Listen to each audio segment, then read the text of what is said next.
अर्भकाचे साठी इको कमी करा आणि आवाज वाढवा. पंते हाती धरिली पाटी तैसे संत जगी क्रिया करोनी धाविती अंगी. बाळकाचे चाली माता जाणोनी पाऊल घाली तैसे संत जगी क्रिया करोनी धाविती अंगी. तुका म्हणे नाव जनासाठी उदकी ठाव तैसे संत जगी क्रिया करोनी दाविती. जवू चित्तासी अपुलिया. ओम नमो ज्ञानेश्वरा करुणाकरा दयाळा. तुमचा अनुग्रह लाधलो पावन झालो चराचरी सेवेला आहे. ज्या परिचयाला आपल्याकरता दुःखद आणि त्यांच्याकरता मात्र सुखद असा त्या परिचयाला सुद्धा एक परिचय आहे. मला काय म्हणायचं आहे, आपण माझ्या वाक भावनांपर्यंत निश्चित पोहोचाल. परम आदरणीय प्रेममूर्ती परमश्रद्धेय या पालघर जिल्ह्याचं भक्ती वैभव प्रेममूर्ती वैकुंठवासी हरिभक्तीपरायण श्रावण बाबा कोरा यांच्या ह्या अंतिम सोहळ्याच्या निमित्ताने या स्थानात आपल्या श्रद्धा, आपल्या भावना, आपलं कर्तव्य किंबहुना आपल्या मनाची असणारी स्वाभाविकता आपल्याला येथपर्यंत घेऊन आली आहे. गुरुजी काय आहेत, काय होते याचा सगळ्यात चांगला परिचय तुम्हाला आहे आणि मला आहे तो कदाचित सगळ्यात कमी आहे. त्यामुळे एखाद्या विषयाचं जेव्हा वक्तव्य करायचं असतं तेव्हा ज्यांना कमी माहिती आहे त्यांनी ऐकायचं असतं आणि ज्यांना जास्त माहिती आहे त्यांनी ते सांगायचं असतं. पण मोठ्यांच्या दरबारात गोष्टी नेहमी मोठ्या होतात. सगळ्यात जास्त माहिती आहे ते सगळे ऐकायला आहेत आणि त्यातलं सगळ्यात कमी ज्याला माहिती आहे तो बोलायला आहे आणि तरी हे नीट होणार आहे. ही त्यांची जादू आहे. विठ्ठला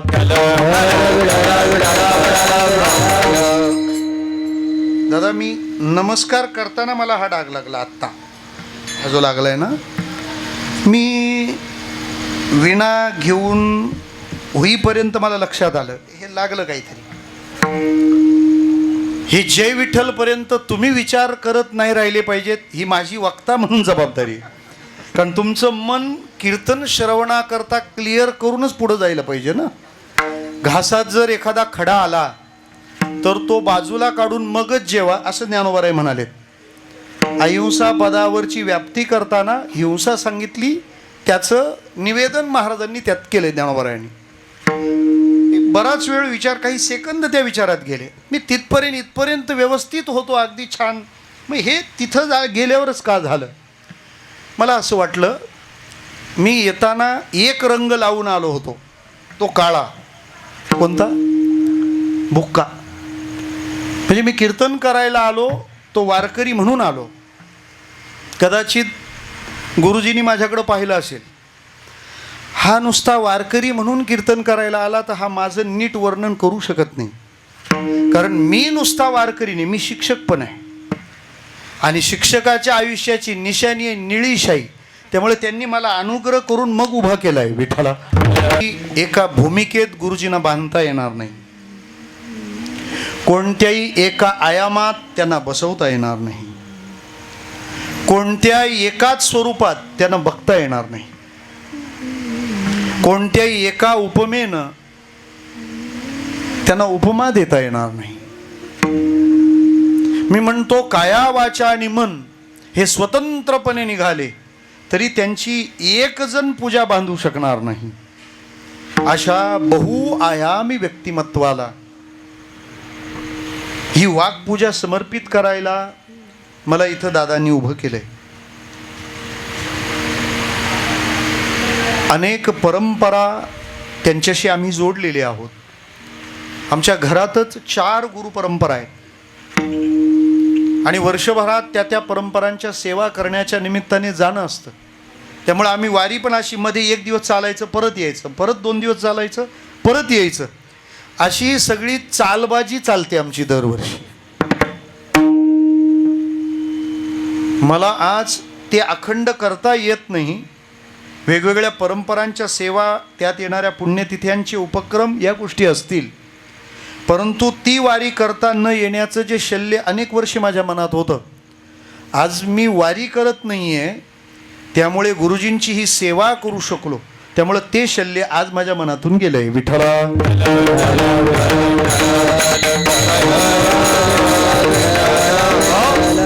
त्याचं कारण असं आहे महाराज, मी वारीला गेलेलो नाही आणि तरी पण मी वारीला गेलो नाही असं तुम्ही कोणीच म्हणू शकणार नाही.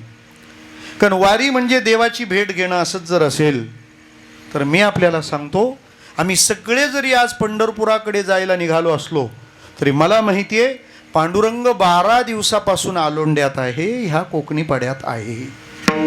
आणि काय करतोय? गुरुजींचा सगळा अंतिम सोहळा पार पाडतोय.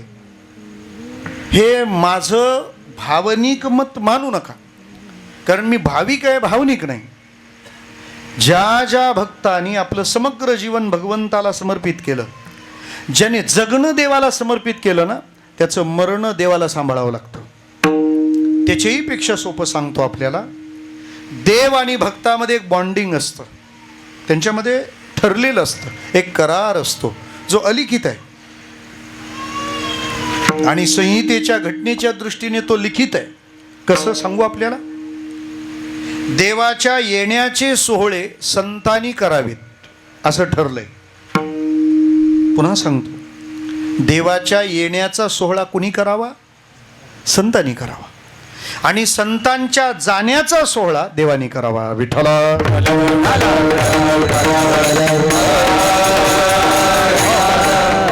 मी आपल्याला पटवून देतो, देवाच्या येण्याचे सोहळे कोणी करावे?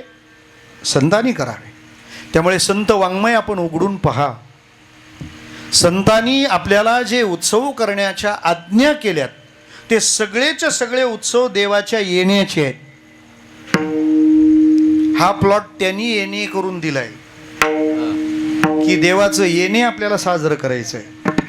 श्रीमद भागवत पहा, म्हणजे मी भागवत नाही हे आपल्या लक्षात येईल.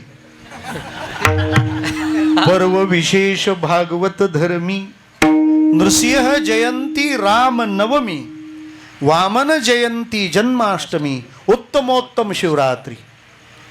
हे सगळेच्या सगळे सांगितलेले पर्वकाळ, हे उत्सव, हे सगळे कशाचे आहेत? नृसिंह जयंती वैशाख शुद्ध त्रयोदशी नृसिंह भगवान आले. रामनवमी चैत्र शुद्ध नवमी प्रभू रामचंद्र आले. वामन जयंती भाद्रपद शुद्ध द्वादशी वामन भगवान आले. श्रावण कृष्ण सप्तमीच्या उत्तर रात्री कृष्ण जयंती भगवान आले. हे सगळे देवाच्या चारी येण्याचे असले. महाशिवरात्र भगवान शिवाच्या जीवनात पार्वतीचं तरी येणंच आहे. विठ्ठला त्यामुळं आम्हाला संत परंपरेने सांगितलं की आपण उत्सव कशाचे करायचे? देवाच्या येण्याचे करा. संतांनी देवाचे वाढदिवस साजरे केलेत. आता सुरुवातीला विरोध करतात, नंतर एकमेकाचे करून घेतो आपण. विठ्ठला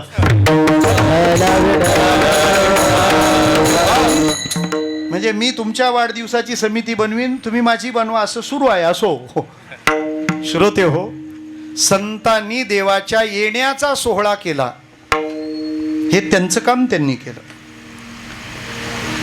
श्रावण बाबांनी गावागावात वाड्या वस्त्यांवर उत्सव उभे केले, ते देवाच्या येण्याचे उत्सव आहेत. जरा सोपं बोलू, त्यांनी देवाच्या येण्याचे उत्सव केले नाहीत, त्यांच्या उत्सवाने देव तिथं आला. विठ्ठला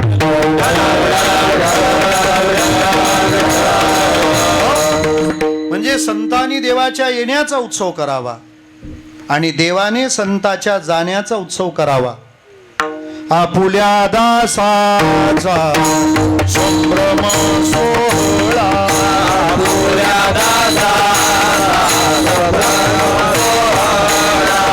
आपुल्या दासाचा संभ्रम सोहळा, आपुल्या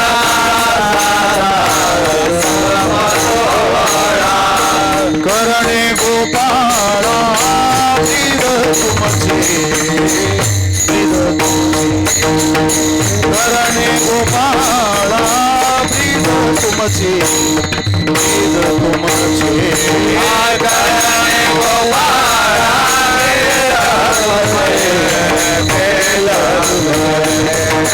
करणे गोपाळा आपुल्या दासाचा सोहळा करणे गोपाळा ब्रीद तुमचे करणे गोपाळा आपुल्या दासाचा सोहळा करणे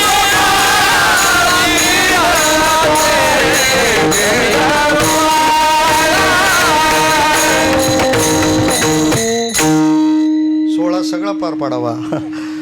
आपुल्या दासाचा संभ्रम सोहळा करणे गोपाळा ब्रीद तुमचे. आपुल्या दासाचा संभ्रम सोहळा करणे गोपाळा तुमचे ब्रीद असा अन्वय होतो. त्यामुळे हरिभक्त जेव्हा निर्वाणाची किंवा निर्वानिरव करतो, जेव्हा आवराआवर सुरू करतो ना, त्यावेळेला देवाचं तिथलं काम सुरू होतं. ते ऋणवैपण देखोनी अंगी आपुलियाची उत्तीर्णत्वा लागी. भक्ताची या काय असेल तर दुरुस्त करा. तनुत्यागी परिचर्या करी. काय करता परमात्मा? ते ऋणवैपण. हे ते म्हणजे कोणतं? कामनेच्या त्यागे भजनाचा लाभ झाला पद्मनाभ सेवा ऋणी. ऋणी केला नारायण नवे क्षणा वेगळा. जन्मजन्माच्या सेवेचं ऋण त्या देवावर आहे. आणि मग ते ऋणवैपण देखून अंगी. त्या भजनाचं ऋण भगवंत जाणतो आणि मग काय करतो? त्या भक्ताच्या सेवेत येऊन थांबतो. काय सेवा करतो? त्याची काय असेल नसेल ती अडनीड तो भागवतो. इतकंच नाही, त्याला देव विचारतो, आता तुम्हाला पुढं कोणती गती पाहिजे सांगा. गतीची चिंता भक्त करतो. आपण त्यावेळेला आगतिक असतो. भक्ताचं जीवन वेगळं आहे. भक्ताचा शेवट निराळा आहे. मग भगवान म्हणतात त्याला काय पाहिजे ते पुरवणं माझं काम. तया माझिया सायुज्याची चाड तरी मी ते पुरवे कोड. जर त्याला मोक्ष हवा आहे ना, तर मग त्याला मोक्ष प्रदान करणं माझं काम आहे. ह्या सगळ्या सेवा मी तिथं ठेवतो आणि भक्तांनी जी जी अपेक्षा करावी त्या त्या देवाने येऊन पूर्ण कराव्या. पडिये देहभाव पुरवी वासना. काय वासना भक्ताची आहे? अंती ते आपण पाशी न्यावी.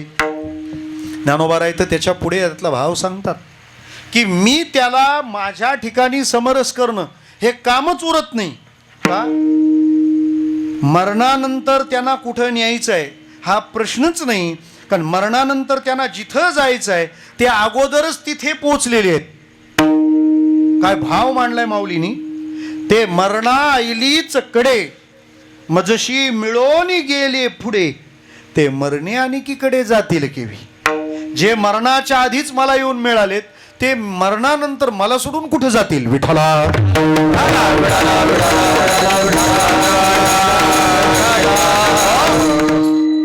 श्रोते हो, या जगामध्ये प्रत्येकाचं प्रारब्ध भिन्न आहे. या आगमनाचं असं मानलं जातं देवाचं येणं हे परेच्छेचं आहे, जीवाचं येणं हे अनिच्छेचं आहे, पण साधूचं येणं मात्र स्वइच्छेचं आहे.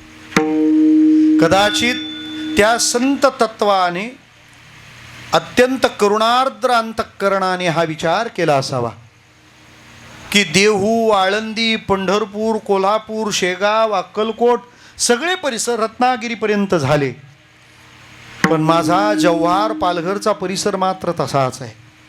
आणि या सगळ्यांना कुठंतरी भजन मार्गी लावलं नाही तर यांच्या जीवनात त्यांना हवं असलेलं समाधान कधीच प्राप्त होणार नाही. मग त्यांना त्यांच्या भावविश्वाला सुज्ञपणाची दृष्टी द्यावी आणि यांच्याकडून यथार्थ परमार्थाची वाटचाल करून घ्यावी. म्हणून त्या संतत्वाचा आलोंड्यात झालेलं अवतरण म्हणजे कोरा गुरुजी आहेत. विठ्ठला.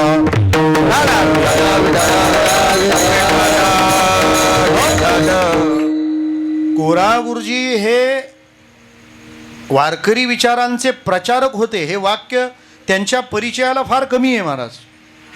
ते प्रचारक होते असं म्हणू नये. प्रचारक कसा असायला पाहिजे हे ज्यांच्याकडून पाहावं आणि शिकावं, गुरुजी तसे होते. काही माणसं एखाद्या विचाराचा दृष्टांत असतात, पण प्रचारक या विचाराचा सिद्धांत गुरुजी होते. विठ्ठला.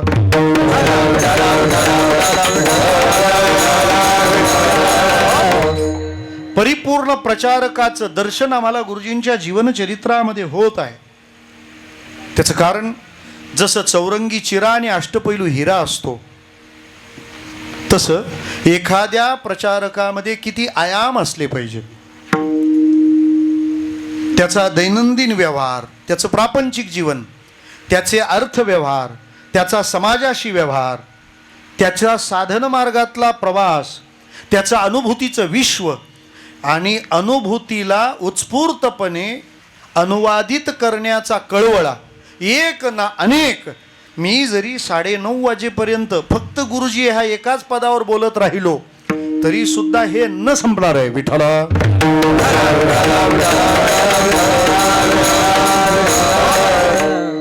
साधारणपणे आपल्याला फिरस्तीत असं पाहायला मिळतं. काही लोक कमालीचे भावमय असतात, पण सुज्ञपणाचा अभाव जाणवतो.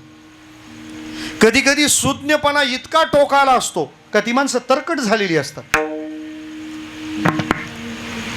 त्यांना पंढरपूरला उभा आहे तो पांडुरंगच आहे हे सुद्धा पटत नाही. इतका तर्क काय कामाचा. तुकोबाराय म्हणतात, तुम्ही तार्किक होऊ नका आणि तार्किकाच्या बरोबर जाऊ सुद्धा नका. तार्किकाचा ताका संग पांडुरंग स्मराव. मग अरे अजिबात तर्क नको का, अजिबात प्रश्नच नकोत का. मला असं वाटतं या बाजूने सुज्ञपणा आणि या बाजूना भावमयता याचा सुरेख संगम असला तरच परमार्थातली वाटचाल व्यवस्थित होते. श्रीमद भगवद्गीतेने 10व्या अध्यायामध्ये ज्या विचारांचा पुरस्कार केलाय, आमचे गुरुजी त्या सिद्धांताला दृष्टांत म्हणून बसतील. भगवद्गीता म्हणते, बुधा भाव समन्विता. कोणाचा समन्वय पाहिजे आपल्या जीवनामध्ये? बुधा म्हणजे ज्ञान पाहिजे आणि भाव म्हणजे भावमयता पाहिजे. नुसतीच भावमयता आहे, कोण कधी तुम्हाला गंडविल येऊन काहीच कळणार नाही. आणि मग नंतर कळतं त्या व्हिडिओत आपण पण आहे. विठ्ठला.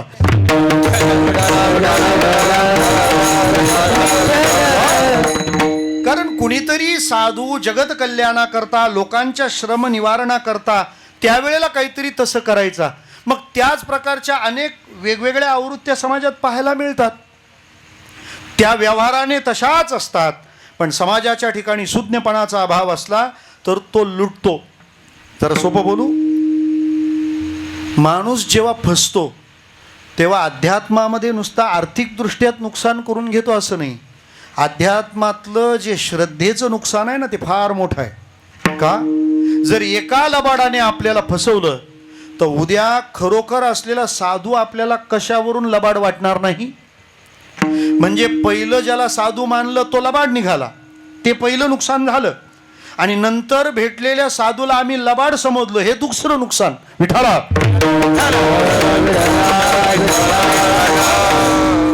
मग अशा वेळेला तो समाज जर श्रद्धा भंजन होऊन बसला तर तो पुन्हा त्या परमार्थाच्या वाटेवर दिसणार नाही. त्यामुळे सुज्ञपणा तिथं अपेक्षितच आहे. बऱ्याच हॉटेलातलं पनीरच गायब झालंय सध्या. गायी रोडावल्या का म्हशी आटल्या, झालं काय काय कळतच नाही. बरोबर आहे ना? काय झालं काय नाही बाबा. 400 वर्षानंतर तेच नाव परत आलंय. विठ्ठला.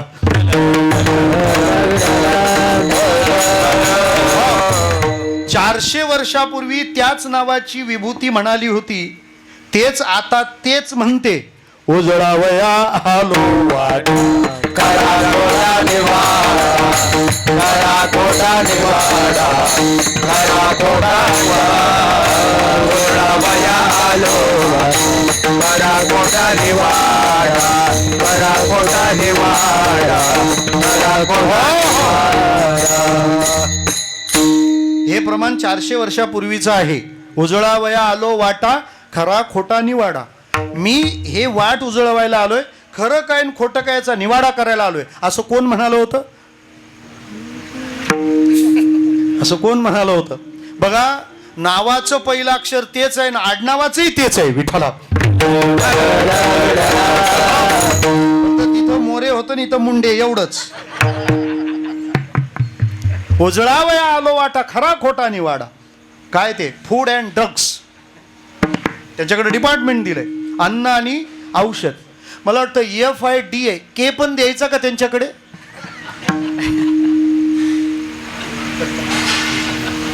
जमलं तर पहा, नाही तर राहू द्या, हे आमच्यातलं आहे असं समजा पाहिजे. तर म्हणजे त्यांना म्हणावं, तुम्ही अन्नातली भेसळ शोधता का नाही? दुसरी औषधातली भेसळ शोधता, आता तिसरी कीर्तनातली पण शोधा. जरा एक राऊंड इकडे होऊ द्याच विठ्ठला.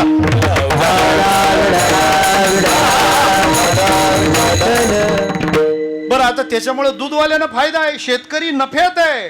का? कारण डुप्लिकेट माल बाजारात जर वाढला तर खऱ्या मालाची किंमत आपोआप कमी होते. मग खऱ्या मालाला योग्य किंमत येण्यासाठी बाजारातला कुठला माल उठला पाहिजे? आणि मग तसंच आहे ना, सूज्ञपणा अत्यंत आवश्यक आहे. केवळ भावना असणं हा प्रवास एक दिवस भाबडेपणाच्या दरीत कोसळतो आणि त्यातून काही साध्य होत नाही. त्यामुळं आम्हाला सूज्ञपणा पाहिजे आणि त्याच्या जोडीला भावना पाहिजे. उत्तर भारतात गायत्री परिवार नावाची एक संस्था मोठं काम करते, गायत्री उपासनेत. ते पंडित श्रीराम शर्मा आचार्य, त्यांच्या समग्र साधकांसाठी त्यांनी 2 शब्द काढून ठेवलेत. ते म्हणाले, हे 2 शब्द कधीच विसरायचे नाहीत. 2 शब्द असे आहेत, सजल श्रद्धा आणि दुसरा शब्द आहे प्रखर प्रज्ञा. मला असं वाटतं, सजल श्रद्धा आणि प्रखर प्रज्ञा या 2 गोष्टी एकत्र आज जर बघायच्या असतील, आम्हाला कोरा गुरुजी बघावं लागतील. विठ्ठला.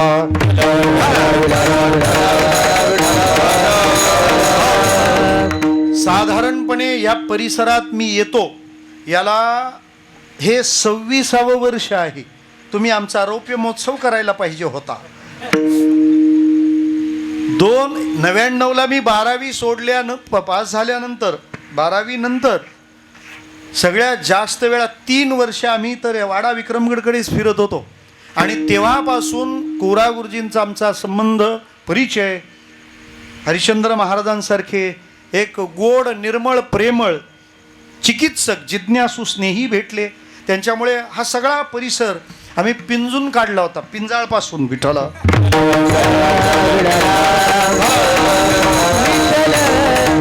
मी येताना त्याला म्हटलो, 25 वर्षे तुम्ही सेवा केली, पण उपदेश 26व्या वर्षी सुरू केलाय मी. विठ्ठला.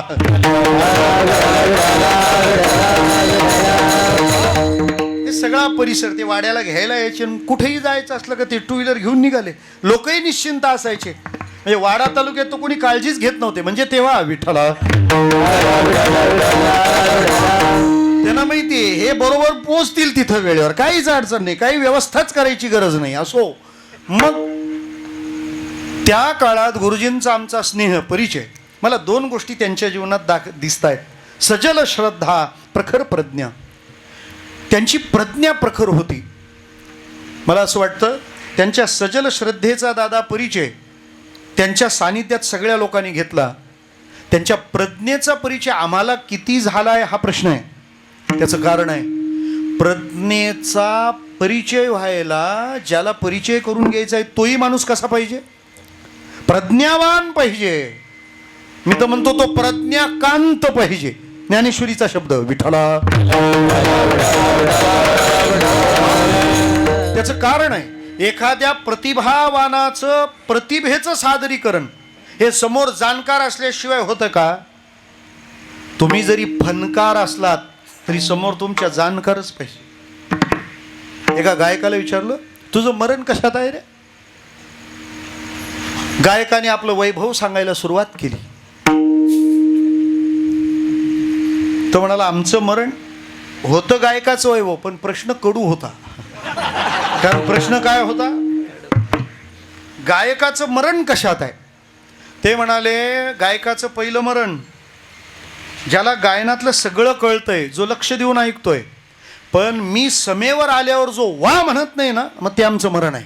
कारण सगळं कळतं तरी गप्प बसला, म्हणजे जेवतो पण ढेकरच देत नाही. समेवर आल्यावर वा म्हणत नाही, हे गायकाचं काय मरण आहे. त्याला विचारलं मग ते दुसरं मरण कोणतं? म्हणजे ज्याला काहीच कळत नाही ते कुठं पण वा म्हणतं, हे पण मरणच विठ्ठला.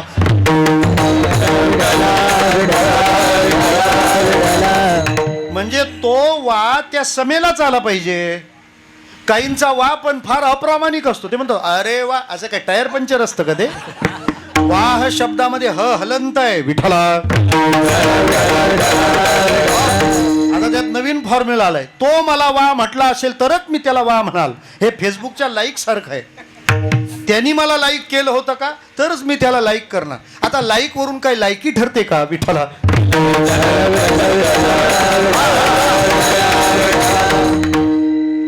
मला असं वाटतं की त्यांच्या प्रज्ञेचा परिचय कोणाला झाला असेल त्या काळात मला एक जण म्हणाला तुम्ही कीर्तनात इंग्रजी नाही बोलायला पाहिजे. म्हटलं का? मामासाहेब एवढे शिकले होते ते कुठे इंग्रजी शब्द वापरायचे? म्हटलं मामासाहेब इंग्रजी शब्द वापरत नव्हते म्हणजे मामासाहेब इंग्रजी शिकले नव्हते असं नाही. मग तरी ते कुठं बोलले? अरे म्हटलं मराठीत समजायचा प्रॉब्लेम आहे तर तिथं इंग्रजी कुठं सांगून कोणाला समजणार? इंग्रजी समजत नव्हतं म्हणून मामासाहेब बोलत नव्हते हे आता समजवावं लागतं विठ्ठला. कोरा गुरुजींची प्रज्ञा किती प्रखर असेल त्याची व्यवस्था त्यांनी जाताना केली. कारण काय, साधू सगळं आपला असताना दाखवत नाही. एक तर त्यांना लपवण्यात फार रस. 13वा अध्याय पहा. पण पहिलं पद सांगितले देवाने अमानित्व. पूज्यता डोळा न देखावी स्वकीर्ती कानी ना ऐकावी. मी अमुकायसी नोहावी सेची लोका. माझे असते पण लोपो नाव रूप हारपो मज झनी वासिपो भूतमात्र. वाचस्पती चेनी पाडे सर्वज्ञता तरी जोडे परी वेडीवे माझी दडे महिमे भेणे. मला असं वाटतं ना ही ओवीच कोरा गुरुजींसाठी आहे. हे मी केवळ भावनेच्या आरी जाऊन बोलत नाही. तुम्हाला सगळ्यांना द्यायला आमच्या दादानी गुरुजींचा जो संग्रह काव्याचा प्रकाशित केलाय महाराज, तो इतक्या तोलामोलाचा आहे. मला अभिप्रायाकरता त्यांनी प्रस्तावने करता ते पाहिलं, मी सगळं विसरून गेलो. मला लिहायचं हे पण मी विसरून गेलो. आणि काव्य त्याला म्हणतात वाचणाराला जे सगळ्याचा विसर पाडतं विठ्ठला. मलाच प्रश्न पडला की आता हे ज्योतीने तेजाची आरती होईल कसं ओवाळावं सूर्याला? गंगेलाच गंगेच्या पाण्याचा अर्घ्य तरी कसं द्यावं? श्रोते हो, त्यांची प्रज्ञा किती प्रखर असेल. त्यांचा तो भाव काव्याचा संग्रह ज्या दिवशी आपण उघडून पाहाल त्या दिवशी ध्यानात येईल का ह्याचे तेच कवी आहेत का? हे त्यांनाच पुरलं आहे का जे कुठंतरी आमच्याच सोबत यायचे, आमच्या सोबत बसायचे? त्यांच्या गौरवात जी पहिली ओळ आहे, आळंदीला संत मंडळींचा ज्ञानदर्शन धर्मशाळेत आम्ही महाराष्ट्रातल्या 5 महापुरुषांचा एक गौरव सोहळा ठेवला होता. आणि ते 5 जण 5 वेगवेगळ्या प्रांतातले होते.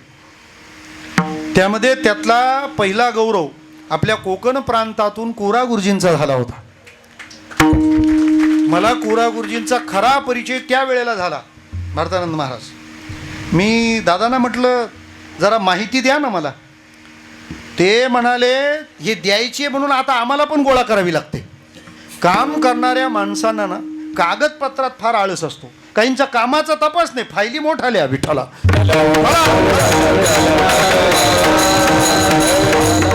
म्हणजे आडनाव जर आणखी वेगळं असतं तर तुम्ही एवढ्यापर्यंत मोठ्या पुरस्कारात असतात विठ्ठला. एखादं कर आडनाव असतं तरी चाललं असतं. मला काय म्हणायचं आहे, अहो वाचस्पतीला लाजवेल इतकी प्रतिभा त्यांची त्या काव्यातली आहे. मी त्या प्रस्तावनेत लिहिताना शेवटी बोललो एका ठिकाणी की त्यांनी लिहिलेल्या ओव्या वाचताना असं वाटलं मला की ह्या नक्की यांनीच लिहिल्यात की संत जनाबाई महाराज यांच्या हृदयात बसून ते वाणीद्वारे बोलून घेतात. मी या बाबतीत फार प्रॅक्टिकल आहे. तुम्ही ह्या सगळ्या गोष्टी त्या काव्यसंग्रहात पहा. त्यांनी जेव्हा भारूड लिहिलं तेव्हा असं वाटलं की नाथ महाराज यांच्या मुखातून वधवून घेतात की काय.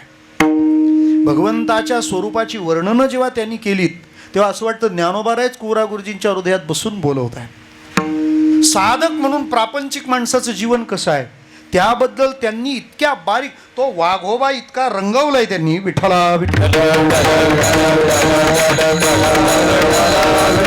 आणि सगळ्यात महत्वाचं काय माहितीये, हे सगळं काव्य एका झोपडीतून जन्माला आलंय.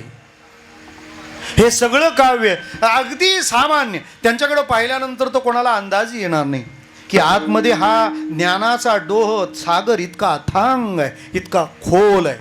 श्रोते हो, एखाद्या काव्यात फार छान अलंकारिक योजना जर असली त्या रचनेत, तर तो फार बुद्धीने विकसित माणूस समजावा. परंतु गुरुजींची प्रज्ञा ही भगवान श्रीकृष्णाच्या प्रसादाने समृद्ध झाली होती.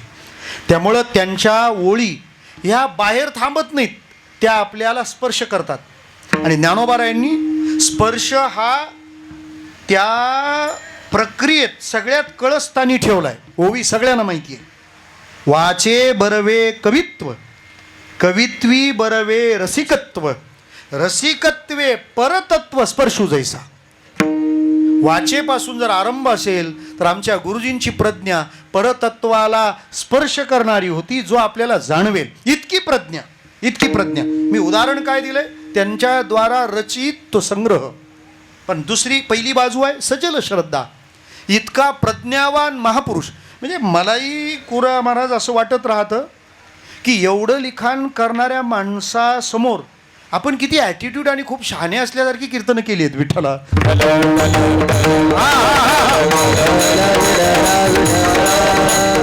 साधारण नवीन कीर्तन जेव्हा आपण करतो तेव्हा ज्याचं आपण कीर्तन ऐकलं नाही ना त्याच्यासमोर बोलायला अजिबात भीती वाटत नाही. पण ज्याचं कीर्तन ऐकलंय ना तत पप विठ्ठला.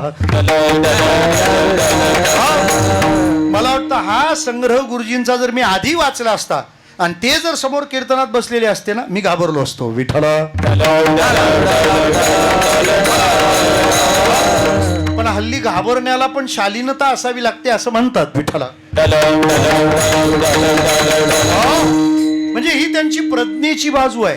पण इतक्या प्रज्ञावान माणसाची श्रद्धा, मी मगाशी जे म्हणालो, मी त्यांच्याकडून माहिती मागवली कोरा महाराजांकडून की मला माहिती द्या बाबांबद्दल. त्यांनी सांगितलं, बाबांनी पहिलं कीर्तन जेव्हा केलं तेव्हा त्या कीर्तनाला कीर्तन करण्यासाठी जे लागतं ते भौतिकातलं बहिरंगातलं कोणतंच साधन उपलब्ध नव्हतं. कोणतंच साधन उपलब्ध नाही. म्हणजे पहिलं कीर्तन बाबांनी टॉवेल लावून केलं. टॉवेल लावलं, टॉवेल लावलं म्हणजे झालं. काय कमाल आहे या महापुरुषांची. फेटा असेल का नसेल शंकाच आहे. आमच्या त्या राजाराम महाराजांनी उसाटण्याच्या पनवेल त्यांच्या पहिल्या कीर्तनाला फेटाच नव्हता. मग टोपी घातली, टोपीवर कीर्तन केलं. म्हणजे कुणाला टोपी नाही, कुणाला धोतरच नाही, आणि तरी पण कीर्तनं आजही लोकांच्या स्मरणात आहेत. आम्ही बाहेरच्या खूप तयाऱ्या करून पण लोक विसरतायत विठ्ठला.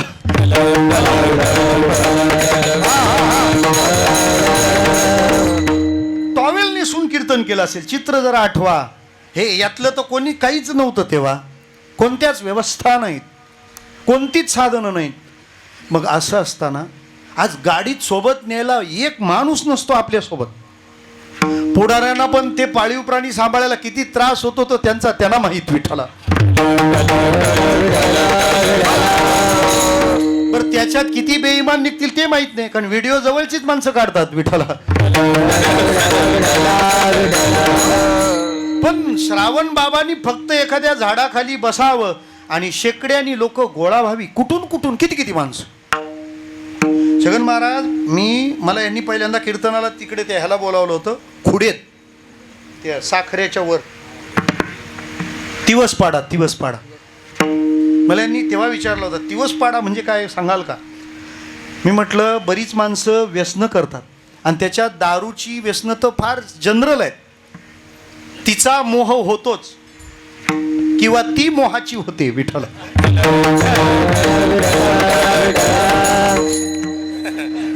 झाड पण असं बनवलं की लोक पिणारे म्हणतील कसं सोडावं.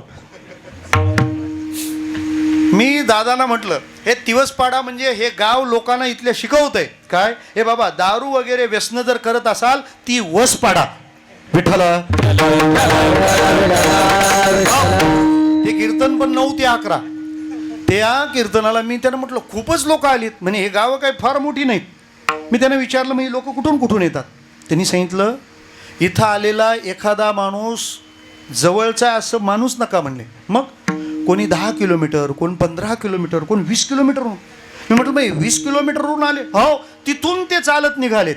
आणि त्यामुळं ते जेवल्याशिवाय आपल्याला कीर्तन नाही चालू करता येणार. ते कीर्तन चांगलं 9:30 पावणे 10ला चालू झालं होतं. म्हणजे त्यामुळं तेव्हा चाली वगैरे फास्ट घ्यायचो आम्ही. विलास भाऊ विठ्ठला.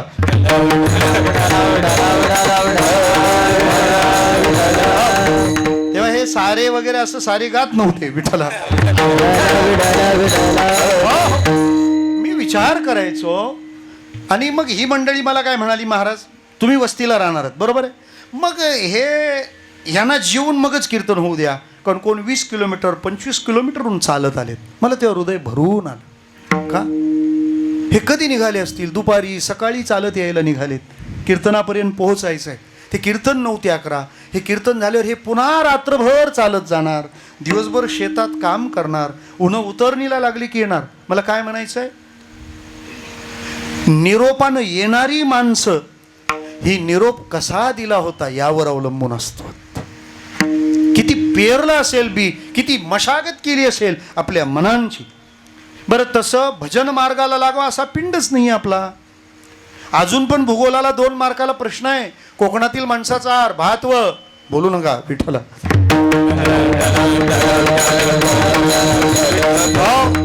कोकणातला माणूस जर माळकरी दिसला तर अजून घाटावरची माणसं म्हणतात कोकणातला माणूस माळकरी म्हणजे वाघ शाकाहारी. हा, कीर्तन वाघाचं चालू आहे विठ्ठला. मी आणखी सोपं सांगू का आपल्याला? इतर प्रांतातल्या संतांना जे काम आहे ना त्याच्यापेक्षा गोरा गुरुजींचं काम डबलच आहे. कसं? इतर संतांना माणसांना देव बनवायचं काम आहे. गोरा गुरुजींना डबल काम का? पहिल्यांदा इथल्या माणसाला माणूस बनवावं लागलं आणि मग देवत्वाचा प्रवास. किती मेहनत घ्यावी लागली असेल, किती प्रयत्न करावे लागले असतील. खेड्यापाड्यांमधल्या माणसांचा प्रामाणिकपणा या अशा महापुरुषांच्या पेरणीचाच तर परिणाम आहे ना. आता लांडी लबाडी शहरात राहायला आली आहे विठ्ठला. खेड्यात थोडीफार आहे, फक्त बांध वगैरे कोरतात एवढीच राहिली विठ्ठला. हे किती प्रेमाने समजावलं असेल. नाही तर मला फार येतं म्हणून गुरुजी जर त्यांच्या तोऱ्यात राहिले असते हे पीक आलं नसतं, लोकांमध्ये भजन पेरलं गेलं नसतं. म्हणजे त्यांच्या प्रज्ञेच्या सोबत, त्यांच्या शहाणपणाच्या सोबत त्यांची भावना आहे, त्यांचं प्रेम आहे. किती श्रद्धा असेल. मी तुम्हाला एक उदाहरण देतो. माझं कीर्तन घेतलं गुरुजींनी आणि दादानी मिळून निरोप पोहोचवला होता.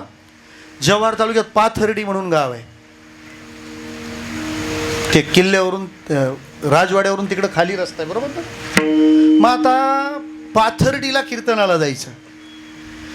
मी खांडवळला राहून तिथून 1.5 किलोमीटर चालत सावध नाक्याला यायचं. तिथून रिक्षाने वंजारपाटी नाक्याला यायचं. तिथून हात दाखवा गाडी थांबवा, बसने यायचं.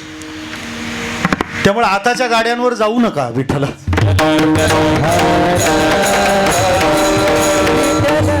क्षणभरी आम्ही सोसिले वाईट असं आहे ना.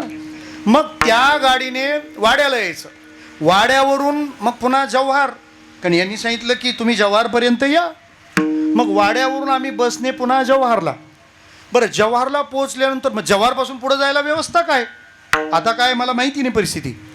मला गुरुजी सजल श्रद्धेने कसं युक्त होते ते म्हणायचं आहे. किती श्रद्धा सजल असतील. जव्हारहून पाथर्डीला जायला मला पुरेशी व्यवस्था नाही म्हणून त्यांनी त्यांच्या एका नातेवाईकाला ठाण्याहून इकडून जव्हारला बोलावलं.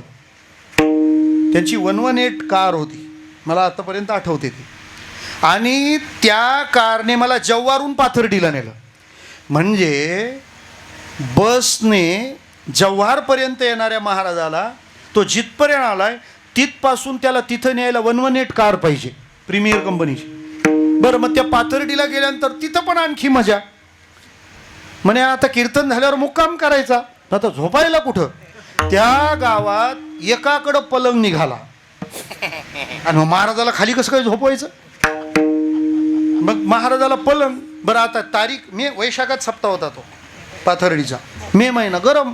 मग गरम होतं तर पंखा कसला आणि कसलं काय. मग आता काय करायचं? ते म्हणाले मग बाबाचा पलंग खळ्यात न्यायला पाहिजे. तो त्या घरातला पलंग उचलायला लावला, तो पलंग खळ्यात. बरं त्या खळ्यात आमचा मुक्काम म्हटल्यानंतर ते म्हणाले मग ते बाबा एकटं कसं काय झोपणार इथे, त्याला भीती वाटेल, काय होईल. मग त्या पलंगाच्या भोवती मी सगळे टाळकरी वगैरे ते त्यांच्या अंथरूण मध्ये मी. माझ्या आयुष्यात एवढी राजेशाही थाटातली व्यवस्था कोणतीच नाही.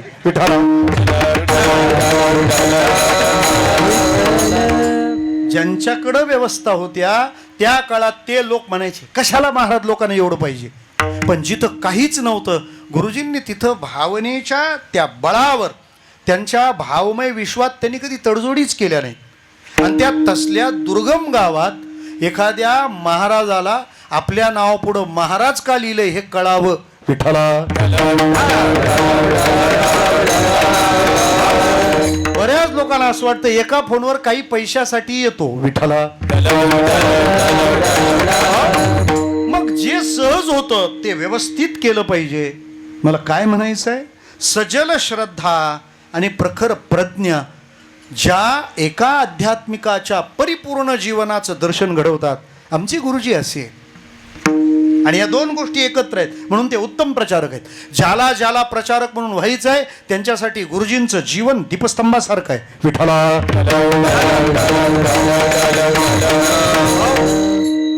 आम्ही कृष्णकथेला मागे भूतानला गेलो होतो. कथा भूतानमध्ये करतो म्हणजे माणसांमध्ये पण मी करतो होती, फक्त ती भूतानमध्ये होती असो. आता ते कथेला गेल्यावर त्यांनी आम्हाला थोडं फिरवलं. त्यांचं पारो नावाचं खूप सुंदर शहर आहे. पारो वेसावची नाही, नाही तर पुन्हा शाहरुख खानला विचाराल, त्याला विचारा पण ते आमिर खानला विचारू नका. मला परवा एकाने भारतानंद महाराज पाठवलं होतं. याला लगान पिक्चर मध्ये तिगना लगान सांगितलं होतं आणि तिसरं लगन केलं म्हणे. विठ्ठला त्यामुळे बरं आहे आता पुढचा सत्यमेव जयतेचा एपिसोड त्याच्यावरच निघाला पाहिजे. आम्ही त्या पारो शहरात गेलो तर तिथं त्यांनी एक म्युझियम दाखवलं. त्या म्युझियम मध्ये एक बौद्ध धर्म प्रचारक जो मंगोलियातून चीन ओलांडून आला होता, त्याचं नाव पद्मसंभव, त्याच्या वस्तू ठेवलेल्या होत्या. आम्ही उत्सुकतेने बघायला गेलो. थोडेच लोक होते, कारण कुठेही गेल्यानंतर जे अभ्यासाचं आहे तिथल्यापेक्षा जे शॉपिंगचं आहे तिथं गर्दी करणं हा आपला हातखंड आहे. पंढरीच्या वारीत सुद्धा ते वाट पाहत आहेत कोकणातले कधी येतात. विठ्ठला कोकणातल्या धर्मशाळा ओळखायची सोपी खूण आपली कोणती, जिथं विक्रेते तिथं आपण, आपला सोपा पत्ता आहे तो. त्या अभ्यासाच्या जागेवर आम्ही गेलो. तिथे एक मूर्ती दिसली. मी त्या गाईडला विचारलं, म्हणजे याचा अर्थ काय. ती मूर्ती पितळी होती आणि त्या पितळी मूर्तीत एक पुरुष आणि एक स्त्री अशा दोघं जण होते. युग्म होतं, कपल होतं. आणि त्या स्त्री, त्यातली जी स्त्री होती तिने त्या पुरुष मूर्तीला अशी मिठी मारली होती. मी त्यांना विचारलं व्हॉट इज दिस. त्यांनी सांगितलं प्लीज सी द बॉटम. ते खाली काय लिहिलं ते वाचा. तुझी जी पितळी मूर्ती होती पुरुषाची त्याच्या खाली इंग्रजीत लिहिलेलं होतं विजडम, आणि जी स्त्रीची मूर्ती होती त्या मूर्तीखाली लिहिलं होतं कंपेशन. विजडम या शब्दाचा अर्थ होतो शहाणपणा आणि कंपेशन या शब्दाचा अर्थ होतो करुणा. मी त्याला म्हटलं याचा अर्थ काय. म्हणे याचा अर्थ पद्मसंभवला असं म्हणायचं आहे की संत कोणाला म्हणतात जिथं करुणा शहाणपणाला मिठी मारते तिथं संतत्व असतं. कोरा गुरुजींचं एका वाक्यात वर्णन मला एवढंच करता येईल, करुणेने शहाणपणाला मारलेली मिठी म्हणजे कोरा गुरुजी. बुडता हे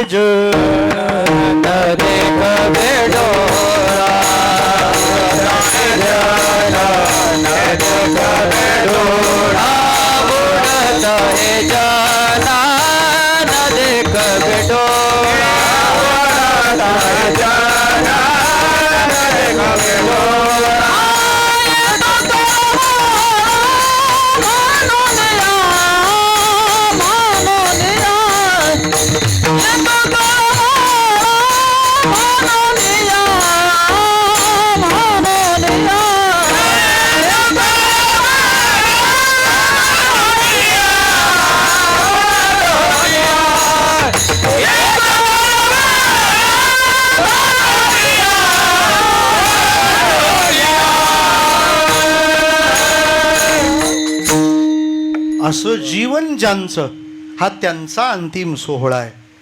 श्रोते हो, आपल्याला जगण्याच्याच पंचायती झाल्यात आणि त्यांनी त्यांचं मरण सजवलंय.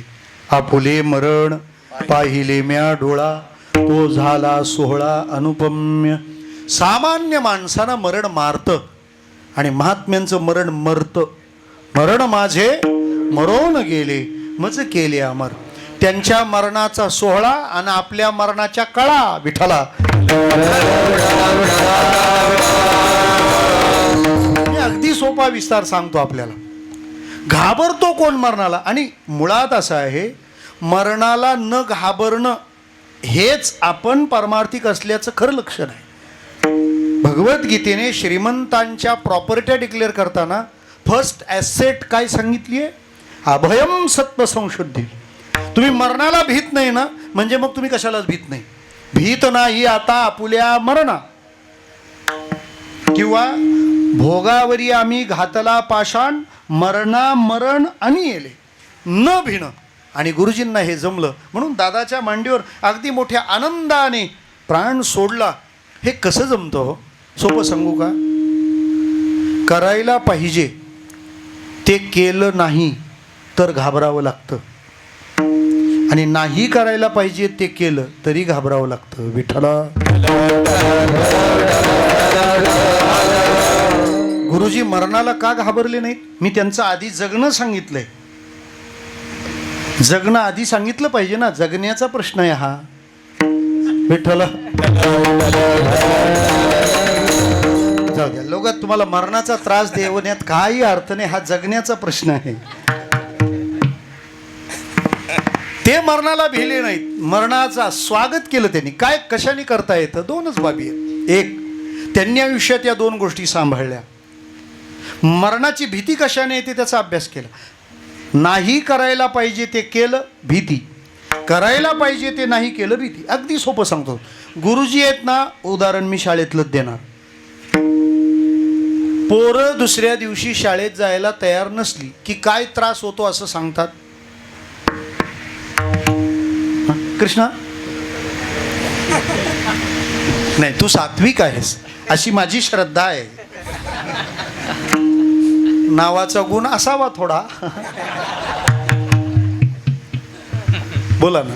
मुलं तयार नसतात शाळेला, तेव्हा काय होतं सांगतात? तुम्ही काय सांगितलं कधी? खरं बोला एकदा. पोटात दुखतंय. काय प्रतिभा आहे मुलांमध्ये, दुसऱ्या कोणत्याच रोगाचा उल्लेख नाही. ते असं म्हणत नाही ताप आलाय म्हणून शाळेत जात नाही. ते असं म्हणतात का ताप आलाय? नाही, तसं काही सांगत नाही. पायाला लागलंय, डोक्याला लागलंय असं काहीच नाही. ते सांगतात काय? पोटात दुखतंय. कारण पोटात दुखणं याचं डायग्नोसिसच नाही होत आहे अजून. त्याची प्रयोगशाळाच नाही. पोटात दुखतंय याच्यासाठी काय करावं? कारण ते दिसणारं नाही, ते विजिबल नाही आहे, ते कळणारं पण नाही. कळत पण नाही की आपला बंगला झाल्यामुळे शेजाऱ्याच्या पोटात कधी दुखायला लागलं ते. विठ्ठला.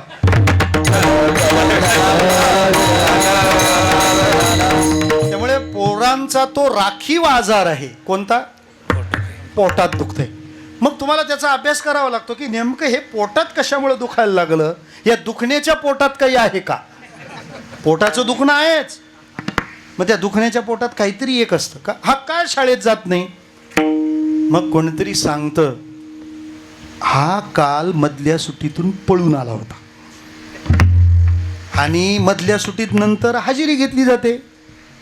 त्याच्यामुळं ते जे दुसऱ्या दिवशी सापडतात त्यांना महाप्रसाद. पण त्याच्या बाजूचा शेजारचा विद्यार्थी त्याने पण दांडी आणली, त्याच्या पण कुठं दुखायला लागलं? ठरलेलं आहे. अजिबात तुम्ही विचारच करायचा नाही, तेच उत्तर लिहायचं आपल्याला. पोटात दुखतंय. त्याच्या आईनं शोध घेतला याच्या का पोटात दुखतंय. त्याच्या मित्राने आणून माहिती दिली. मित्र यांना कधी पण दगाफटका करू शकतात बरं. मग काय म्हणे काय करायचं? ह्याच्या पोटात दुखतंय, जात नाही शाळेत. त्याने सांगितलं काकू त्याच्या पोटात दुखत नाही. मग याने काल गुरुजींनी दिलेला होमवर्क केला नाही. हे दोन पोरं शाळेत जायला का घाबरतात? तात्विक निरीक्षण करा. एकाने काय केलंय? काल मधल्या सुट्टीतून पळून आला. आणि दुसऱ्यानं काय केलं? होमवर्क केलाच नाही. म्हणजे काय केलं हो? एकाने जे नाही करायला पाहिजे होतं ते केलं म्हणून घाबरतो, दुसऱ्याने करायला पाहिजे होतं ते नाही केलं म्हणून घाबरतो. विठ्ठला. निषिद्ध कर्माचा वारा सुद्धा गुरुजींच्या जीवनाला लागला नाही. निष्कलंक म्हणजे पसायदान त्यांच्या नावावर करावं लागेल. ते चंद्र मे जे अलांछन, अलांछन चंद्र. गुरुजींच्या बद्दल एक अवाक्षरही कुठंच कोणी कधीच ऐकलं नाही. नाही करायला पाहिजे ते नाही केलं आणि करायला पाहिजे ते केल्याशिवाय ते राहिले नाही. रात्रीचा दिवस, दिवसाची रात्र, हेची आमा करणे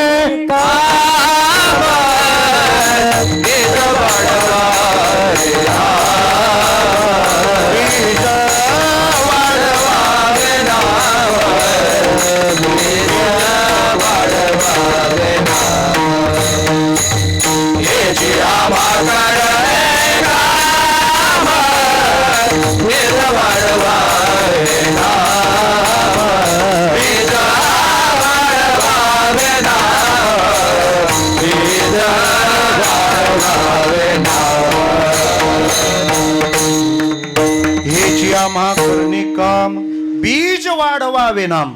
काय केलं हो सांगतो ना तुम्हाला. श्रावण महिन्यात पावसाळ्याच्या काळात तुम्ही नद्या पाहिल्या नसतील, पाहिल्या तर ज्ञानेश्वरीतून बघून घ्या. कारण आता पावसाळ्यात नद्या ज्ञानेश्वरीतच भरून वाहतात. विठ्ठल.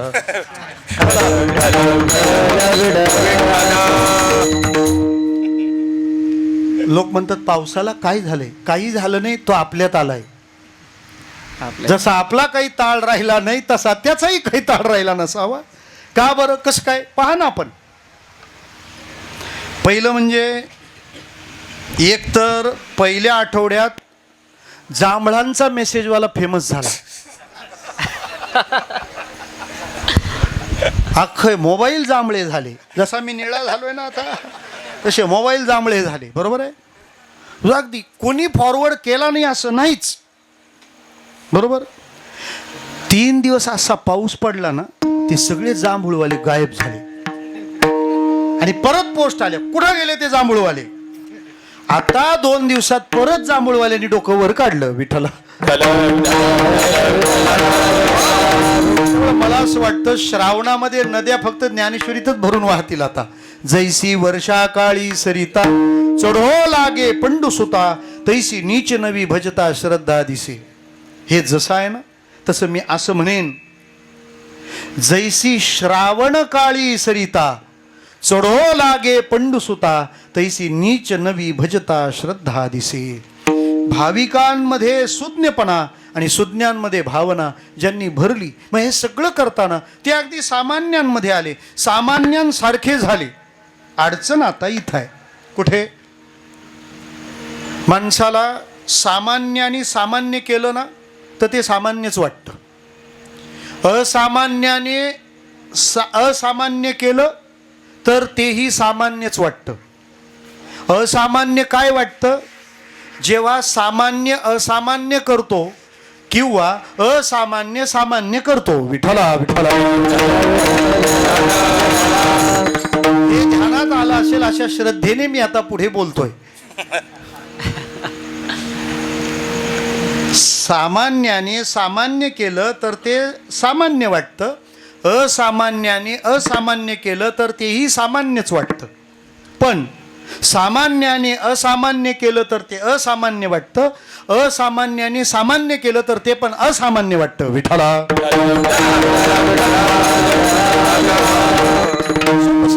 सामान्याने सामान्य केलं, सामान्य आहे. म्हणजे एखादा माणूस हळदीत नाचला, सामान्य माणूस आहे, हळदीत नाचला, काही नोंदच नाही त्याची. सामान्याने सामान्य केलं. बरोबर आहे. असामान्याने असामान्य केलं म्हणजे कीर्तनकाराच्या घरी किंवा त्याच्या हळदीला किंवा त्याच्या वरातीला कीर्तन ठेवलं.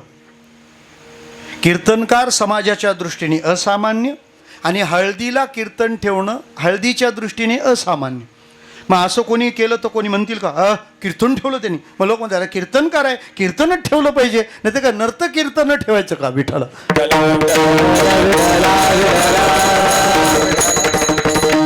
थोडासा मकरंद तुम्हाला दिला. मला काय म्हणायचं आहे, की साधा विचार असा आहे, फक्त लग्न मी माणसाचं सांगतो आहे.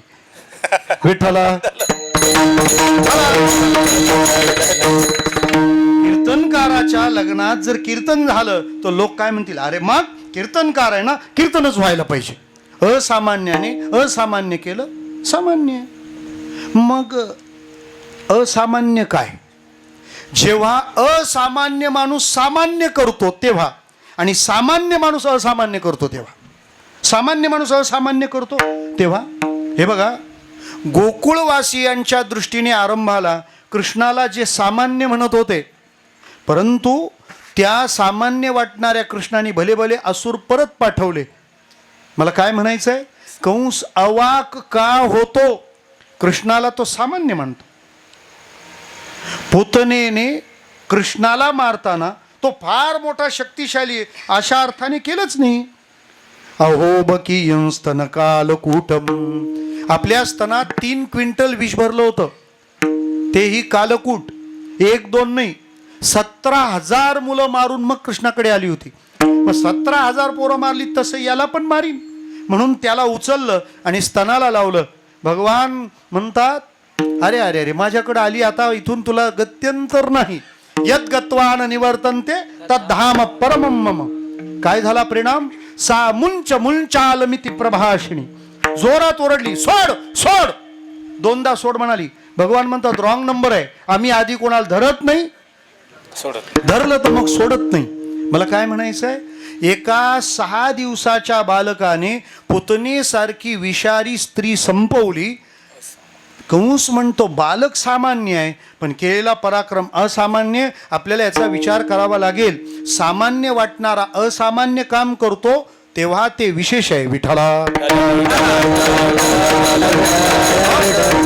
आणि चौथं, जेव्हा माणूस असामान्य आणि काम सामान्य करतो, आहे माणूस मोठा पण काम करतो साधं, मग लोकांना त्याच्याबद्दल कुतूहल वाटतं. असामान्य म्हणून सामान्य काम. मग पुन्हा आपल्याला भागवतातच घेऊन जातो. दोन्ही गोष्टी पटतील असं आहे. एक दिवस सगळे गोपाळ म्हणाले, कृष्णा आपण वनभोजनाला जाऊया. पूर्वी वनभोजन होतं, आता वणवण भोजन आहे. म्हणजे फक्त वणवण आहे, भोजनच नाही. विठ्ठला.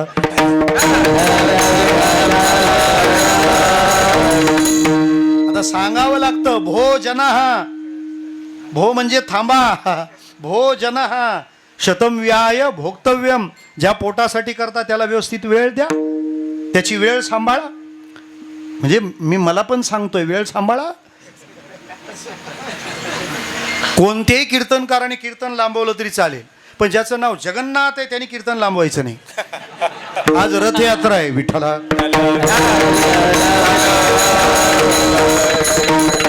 भले पुरी नसेल.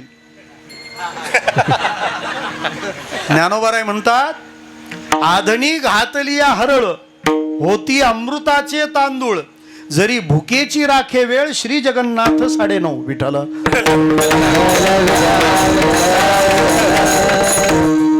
त्यामुळे वनभोजन करायला जाऊ. आता वनच नाही तर भोजन कुठं करतील? आता हॉटेलचंच नाव असतं गार्डन रेस्टॉरंट. गेले वनात, कुठं बसायचं? तिथं कंसाने एक राक्षस पाठवला होता, अघासूर. अजगराचं रूप त्याचं, आव असून. त्यातला एक जण म्हणाला, कुठं बसायचं कुठं बसायचं? जसं वारीमध्ये जेवल्यानंतर कुठल्या झाडाखाली आराम करायचा यासाठी 10 वेळांनी जशा निवडणुका होतात. विठ्ठला. इथं बसूया, मग दुसऱ्यांदा नाही नाही पुढं चांगलं आहे, अजून पुढं, असं करत नकारा येतो. शेवटी ती गुहा दिसल्यावर हे म्हणतात, आपण इथं जाऊया, मस्त दिसते बघा. असं वाटतं अजगरच आहे. ऍक्च्युअल तो अजगर होता. म्हणजे उपमेय कोणता आणि उपमान कोणता तपासच नाही. उपमानाला उपमा का उपमेयाला उपमा काही कळेच ना. आम्ही ते शहापूरहून कीर्तन करून चाललो होतो, दुसऱ्याने गाडी पाठवलेली. ती गाडी टोल नाक्यावर बंद पडली. मग आता बंद पडल्याचा उतरावं लागतं ढकलायला. आम्ही पण ढकलायला मग तिला. ते टोल नाक्यावरची 2-3 पोरं आली, ती मग ढकलायला मदत करायला. त्यातला एक जण मला पाहून म्हणतो, तुम्ही सेम जगन्नाथ महाराजांसारखे दिसता. म्हटलं हो, आम्ही सारखेच आहे. विठ्ठल.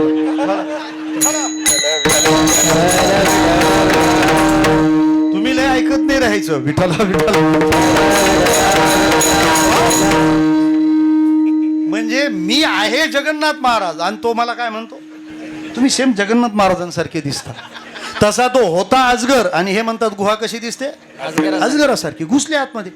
आता आत घुसले म्हटल्यानंतर देव पण गेले का, माझे गोपाळ गेलेत, मग मी कसं काय बाहेर राहू, मग मला पण आत जावं लागतं ना.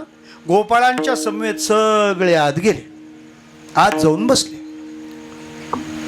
कृष्ण म्हणाले आता सोडता येणार नाही, आता यांच्या सोबतच राहायचं. आता आत आल्यावर ते अजगराने घेतलं तोंड बंद करून. गोपाळ घाबरले. त्यावेळेला भगवान म्हणाले अजिबात घाबरू नका. सोपं सांगू, जेव्हा एखादी व्यवस्था अडचणीत येते तेव्हा कोणाच्या चुकीमुळं ती अडचणीत आली याची वादावादी करायची नसते, त्या अडचणीला निवारण करायचं असतं. आपली भांडणं, मग ते तू सांगितलं होतं तसं झालं, मग आता ह्या असं पहा तू, अशी जबाबदारी झटकायची नाही. एक तर आधी घोळच होऊ द्यायचा नाही. विठ्ठला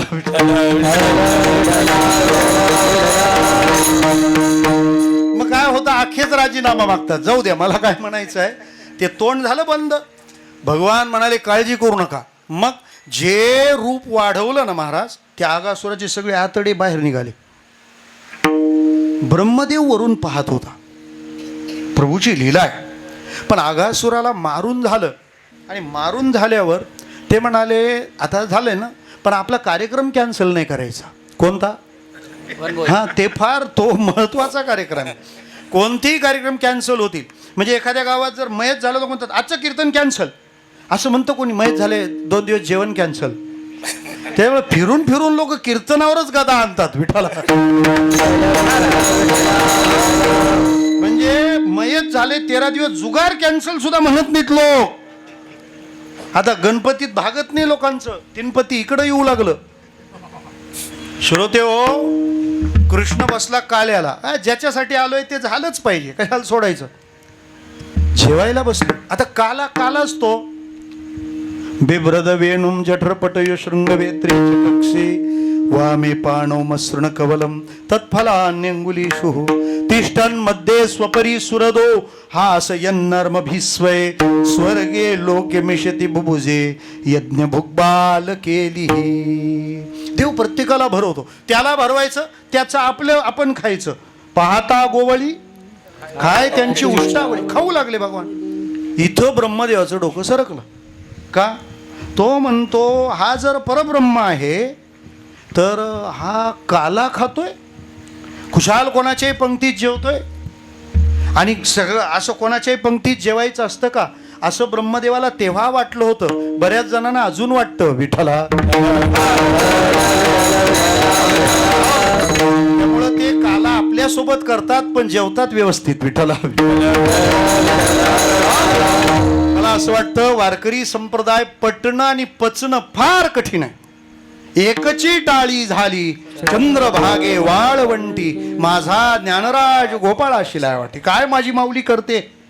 अरे परिसा भागवतांच्या मांडीला मांडी लावून चोखोबाराय काला खातात. याला वारकरी संप्रदाय म्हणतात. इथं जात विचारली जात नाही. विठाला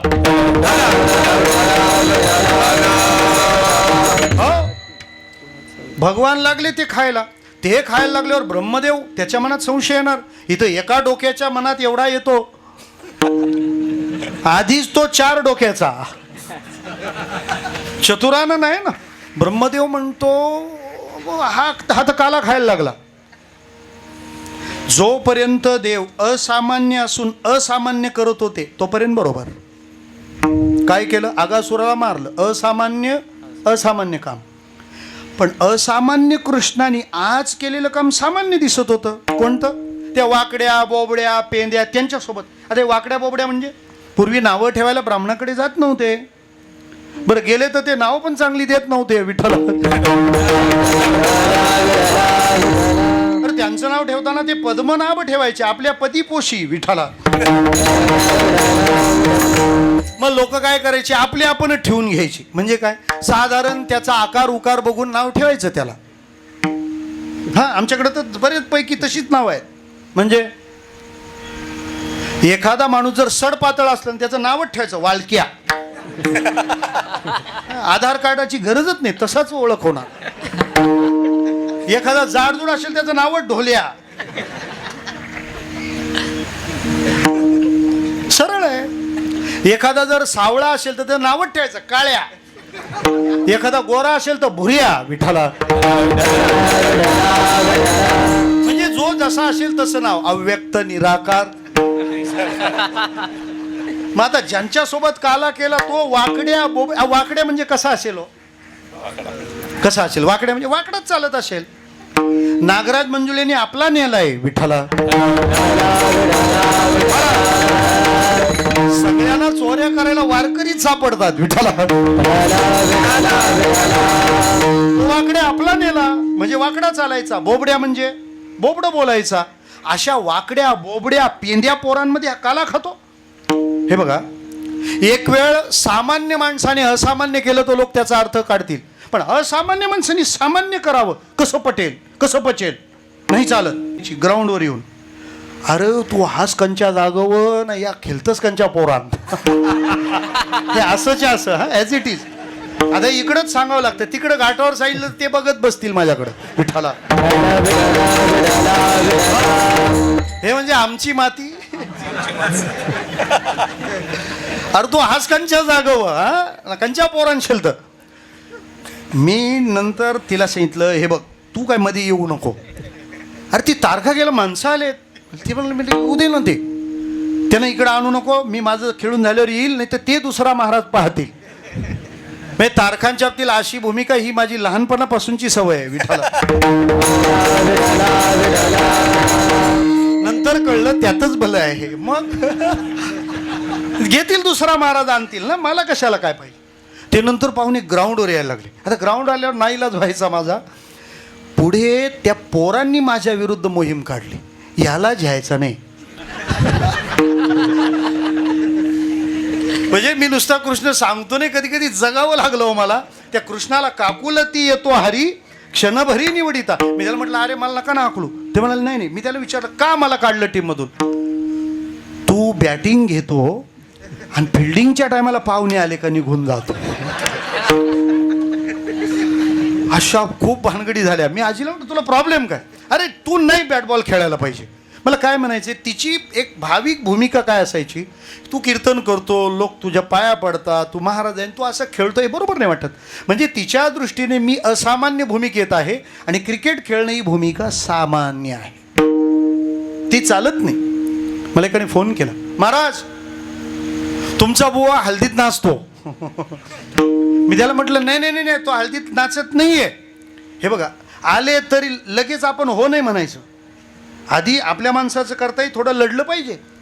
त्याचं WWF काय करायचं ते खोलीत घेऊन करायचंच विठाला.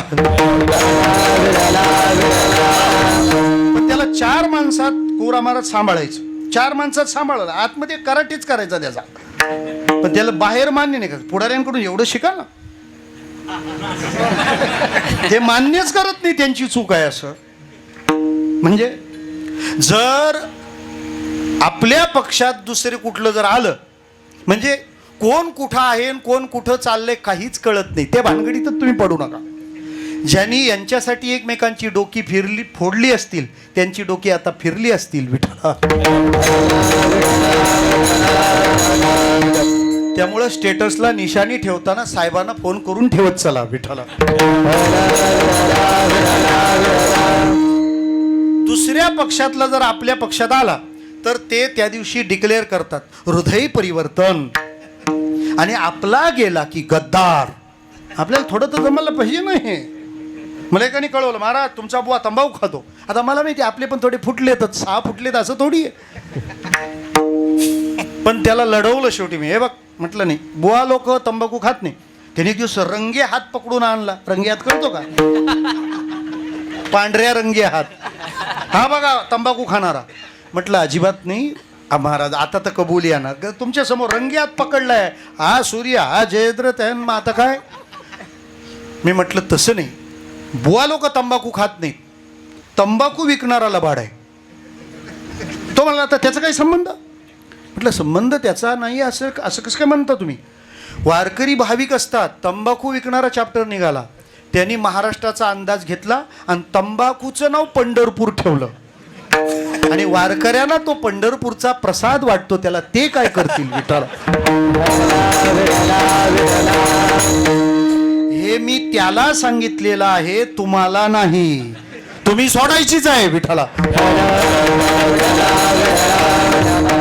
असो, मला त्यांनी फोन काय केला, तुमचा बुवा हळदीत नाचतो. मी म्हटलं बुवा हळदीत नाचत नाहीये, तो हरिपाठाची रिहर्सल करतो, उद्या उपयोगाला येईल ना उड्या मारताना. मला म्हणायचं काय, ज्याला तुम्ही असामान्य, हे बघा कोणी खोटं बोललं तर चालतं, बुवा खोटं बोललं तर नाही चालत.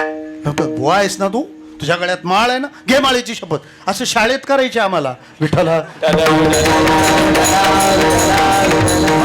म्हणजे खोटं बोलायची आमची पंचायत बालपणापासूनची आहे. मला काय म्हणायचं आहे, असामान्य माणसाकडून सामान्य कृती. मग हा देव आहे तर मग हा उष्ट खातो, म्हणून ब्रह्मदेवाच्या डोक्यात आलं आणि त्यांनी गाई वस्त्र पळवली. पुढे काय झालं मला त्याचा विस्तार इथं मांडायचा नाही. कृष्णाने लीला केली, त्या ब्रह्मदेवाने येऊन कपाळ तिथं लोळवलं. वृंदावनाजवळ ते गाव आहे चौमुहा, म्हणजे 4 मुहवाला, जिथं पाया पडतो असा लोळणी घालत होता, कारण त्याची डोकी 4 बाजूला ॲडजस्ट केलेली होती ना. पुष्करला जाऊन येऊन पहा तुम्ही, 4थ्या मस्तकाचं दर्शन आरशात करावं लागतं जे माग आहे. तेव्हापासून मराठीला वाक्य मिळाले, 4 मुंड्या चित. या जगात 4 मुंडीवाला तोच, आपण एकच मुंडीवाली आहे विठ्ठला.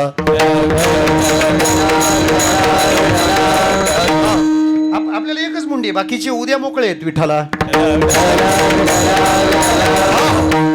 असो, मला काय म्हणायचंय ते आपण ध्यानात घ्या. ब्रह्मदेव शरण आले आणि शेवटी माफी मागितली, स्तुती केली, तो भाग जाऊ द्या. असामान्यानी सामान्य केलं की संदेह निर्माण होतो. मग जे ब्रह्मबोध निमग्न आहेत ते जेव्हा हातात टाळ घेतात, लोकांसोबत हरिपाठाच्या पावल्या खेळतात, फुगड्या खेळतात, भारुडं नाचतात, जप करतात, त्यावेळेला प्रश्न पडतो ना, कारण आम्ही वाचलंय की नाही, तृप्ती झाली या जैसी साधने सरती अपैसी, देखे आत्मतुष्टी तैसी कर्मे नाही. असं काहीच नसतं. मग जे ब्रह्मबोधावर निमग्न आहेत ते पण हरिपाठ करताना दिसतात, ते पण काकडा करताना दिसतात, ते पण पूजा करताना दिसतात. असं का? म्हणजे त्यांना पण अजून देव मिळवायचा बाकी आहे का? मग ते सिद्ध नाहीत का? ते संतत्वाला पोहोचलेले नाहीत का? कारण ते पण अजून साधन करताना दिसत आहेत. मला सांगा ना, जेवायला बसलेला माणूस आहे, एकदा पोट भरलं मग परत जेवत राहतो का? किंबहुना जोपर्यंत जेवत राहतो तोपर्यंत त्याचं पोट भरलेलं नाही. तसं यांचं भजन चाललंय म्हणजे हे सिद्ध स्थितीला पोहोचले नाहीत, संतत्वाला पोहोचले नाहीत. म्हणजे मग हे अपूर्ण आहेत का? तुकोबारे म्हणतात घाई करू नका. काय घाई करू नका? 9:30 वाजले, काय घाई करू नका? महाराज म्हणाले, अरे बाबा, ते भजन करताना दिसले, हरिपाठ करताना दिसले, जप करताना दिसले, पूजा करताना दिसले, तरी आता त्यांना तो देव मिळवायचा आहे बाकी, म्हणून असं मानू नका. म्हणे मग कसं मानू? तुम्ही शाळेत कधी गेलात, ते गुरुजी बाळाचा हात पकडतात आणि त्याला लिहायला लावतात, ग पूर्वी ग गणपतीचा होता, आता ग गवताचा. म्हणजे देवातून आपण माणसातून जनावरात आलो विठ्ठला.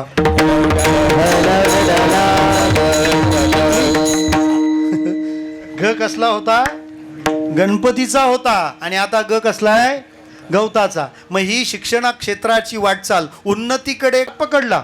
हे बहु असो पंडितू धरोनी बाळाचा हात ओळीली सुव्यक्तो आपणची. मग ते गुरुजी ग लिहायला लागले, ते बाकीचे पोरं म्हणू लागले, हे काय आपल्याला शिकवणार? यांचंच अजून ग गणपतीचा चाललाय. सुज्ञ पालकांनी सांगितलं, हे पहा, तू गुरुजींना असं बोलू नको की तेच अजून ग गणपतीचा लिहितात, हे मला काय शिकवतील? म्हणे मग मला काय शिकवतील हे रास्त आहे ना, यांचाच ग गणपतीचा चाललाय. महाराज म्हणाले, नाही, त्यांचा ग गणपतीचा चाललाय असं म्हणू नको. त्यांचा ग गणपतीचा त्यांच्यासाठी नाही, जे समोर बसलेत ना, हा ग गणपतीचा त्यांच्यासाठी लिहिला जातो. तसं संत महात्मे जे साधन करतात ते जे करत नाहीत, ज्यांच्याकडून घडलं पाहिजे त्यांच्यासाठी असतं. हा दृष्टांत पहिल्या चरणात. त्यांनी करायचं काम हे त्यांच्यासाठी नाही, तर त्यांनी पाठी हातात घेतली नाही तर ते मागचे कशी काय पाठी हातात घेतील? श्रीमद भगवद्गीतेतला एक चमत्कृतीपूर्ण प्रसंग आहे. अर्जुनाने लढलं पाहिजे असं देव समजावत होते, आणि अर्जुनाने नाही लढलं पाहिजे असं अर्जुन देवाला समजावत होता. डबल बारी तेव्हापासून चालू आहे. एक अभंग यांचा, दुसरा त्यांचा. एक एक युक्तिवाद असायचा. भगवान सांगायचे, अर्जुना, हतो वा प्राप्स्यसि स्वर्गम जित्वा वा भोक्षसे महिम. हारला तर स्वर्ग म्हणजे मेला तर स्वर्ग, आणि जिंकला तर पृथ्वी. का त्यांनी सांगायचं, न कांक्षे विजयं कृष्ण न च राज्यम सुखानीच. विजयाचा परिणाम राज्य तेही नको, आणि पराजयाचा परिणाम सुख तेही नको, मग मी का लढू.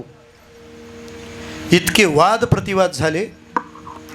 पण जेव्हा अर्जुनाने सांगितलं, I am not interested in both, मला विजय आणि पराजय दोन्हीच्या परिणामांमध्ये स्वारस्य नाही, लोकांना वाटलं आता गीता दी एंड होते का काय.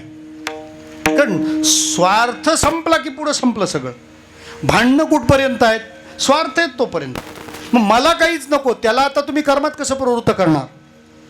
पण चारधामला फिरताना एक डोंगर पार केल्यावर त्याचा बाप पुढं दुसरा दिसतो, आणि मग कळतं यालाच बीपी एवढा चढला होता तर तिथं काय होईल. आणि विष्णू प्रयाग ते बद्रीनाथ तर विचारूच नका. विठ्ठल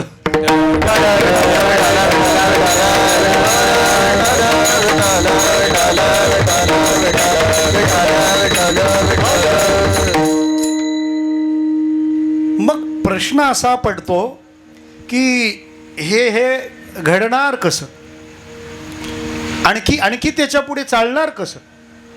त्यावेळेला भगवान अर्जुनाला म्हणतात, अर्जुना, मृत्यूचा परिणाम स्वर्ग आणि विजयाचा परिणाम पृथ्वी तुला नको आहे. या दोन्हीत तुला रस नाही म्हणून तू युद्ध करत नाही, म्हणून तू कर्म करत नाहीस असं म्हणतो.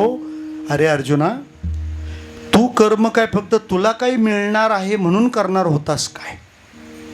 काय गीतेची महत्ता आहे, काय गीतेचं ऐश्वर्य आहे. तुला काही मिळणार आहे म्हणूनच तू कर्म करणार होतास का. तुझ्या कर्माच्या आणखी काही कारणांची यादी तुला माहीतच नाही. ते म्हणाले, म्हणजे बघ जरा, तू कर्म करायला नको म्हणतोस, पण जरा इतिहासाकडे नजर टाक. तू म्हणाला ना, मला सुख नको स्वर्ग नको म्हणून मी युद्ध नावाचं कर्म करणार नाही. पण तुझ्याकडे बघून जगणारे बरेच आहेत, त्यांच्यासाठी तू युद्ध कर. तुला गरज नाही म्हणून तू कर्म सोडणं हा तुला अधिकार नैतिकतेने उरत नाही. आणि मी तसा बोलत नाही का. काहीही स्वार्थ नसताना, कोणतीही इच्छा अपेक्षा नसताना जनकाने कर्म केलं होतं का नाही सांग. जनकादया हे उदाहरण दिलंय. मग तरी पण श्लोकाची सुरुवात पहा. देखपा जनकाधिक कर्मजात अशेख न सांडिता मोक्ष सुख पावती झाले. जनकाने कर्म केलं, त्याला कोणती काही सुविधा हवी होती, मग तरी जनक कर्म करतो ना. कारण एकच आहे, लोकसंग्रहमेवापि संपश्यन कर्तुमर्हसि. लोकसंग्रह तुझ्यावर जबाबदारी आहे का. मागून येणारे जे क्षत्रिय ते म्हणतील, अर्जुन कोणत्याही स्वार्थाशिवाय पण धर्माच्या रक्षणाकरता लढला ना. येथ वडील जे जे करीती तया नाम धर्म ठेविती तेच्या अनुष्ठिती सामान्य सकळ. त्यांनी केलं ते मी केलं पाहिजे. आज कोरा गुरुजींचं भजन हे कोरा गुरुजींच्या परंपरेपुरतं, त्यांच्या पिढीपुरतं राहिलं नाही. ते दादा महाराजांपासून पुढे कृष्णापर्यंत पोहोचलं ना. माझ्या वडिलांची मिरासी गा देवा, तुझी चरणसेवा पांडुरंगा. सहजा वडिला होती सेवा, म्हणून पूजितो या देवा. हे भगवंता, आमच्या वाडवडिलांची सेवा त्यांनी करून ठेवलंय म्हणून आम्ही ते केलं पाहिजे. मग जसं लोकसंग्रहाकरता अर्जुना तू युद्ध केलं पाहिजे, तुझी इच्छा नसली तरी, तसे साधू भजन आणि उपासना करताना दिसतात, त्यांना काहीच मिळवायचं उरलेलं नाही. ते तर कृतकृत्य झालो, इच्छा केली ते पावलो. पण ते झाल्यानंतर लोकांसाठी पण काहीतरी काम आहे ना, त्यांना तसं कळत नाही. सुविचार लिहिले तर भिंतीवरच राहतात, जीवनात उतरत नाही. मार्गी अंदाज सरिसा पुढे देखनाही चाले तैसा. अज्ञाना प्रगटावा धर्म तैसा आचरोनी. त्यांना वागूनच धर्म शिकवावा लागेल, त्याचे उपदेश. नाही तर व्हॉट्सअपला ढिगाने मेसेज, असं वाटतं सकाळी खराटा घेऊन बिलगावन साफ करावे. विठ्ठला